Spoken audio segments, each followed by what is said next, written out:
अस्सलाम वालेकुम। इस वीडियो में हम बात करेंगे चैप्टर मैट्रिसेस एक्सरसाइज 7.1 के क्वेश्चन नंबर 2 की।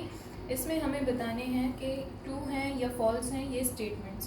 पहली स्टेटमेंट जो उन्होंने हमें दी है, matrix 3590 is a square matrix. Square matrix वो होता है जिसमें रोज़ और कॉलम्स बराबर हों।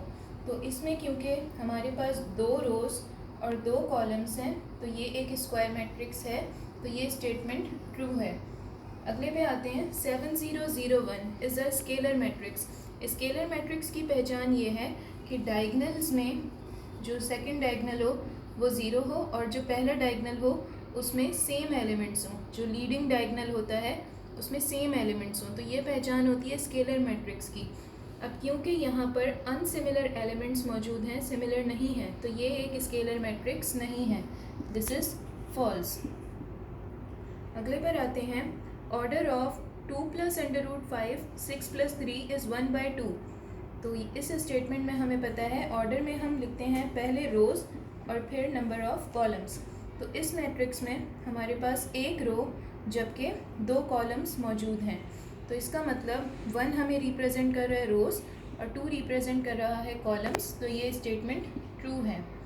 अगली स्टेटमेंट है 1001 is a rectangular matrix. Rectangular matrix वो होता है जिसमें रोज़ एंड कॉलम्स इक्वल ना हो।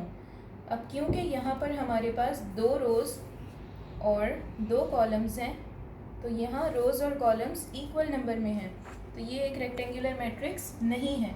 सो this is false. Next statement 10 is a unit matrix of order 1/2। क्या 10 एक यूनिट मैट्रिक्स है ऑर्डर 1/2?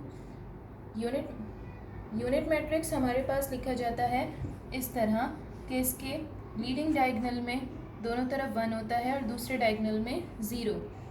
10 एक यूनिट मैट्रिक्स नहीं है, लेकिन इसका ऑर्डर 1/2 है, तो इसलिए ये स्टेटमेंट फॉल्स है क्योंकि it is not a unit matrix.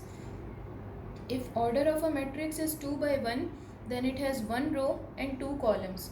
अगर किसी मैट्रिक्स का ऑर्डर 2/1 हो, इसका मतलब कि उसमें 2 रोज़ और 1 कॉलम मौजूद है, तो इसलिए ये स्टेटमेंट हमारी है फॉल्स।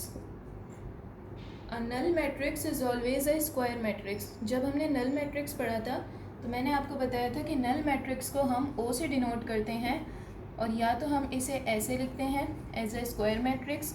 नल मैट्रिक्स को हम कॉलम मैट्रिक्स में भी लिख सकते हैं, तो नल मैट्रिक्स को हम रो मैट्रिक्स में भी लिख सकते हैं। तो नल मैट्रिक्स एक स्क्वायर मैट्रिक्स भी हो सकता है या फिर एक रेक्टेंगुलर मैट्रिक्स भी।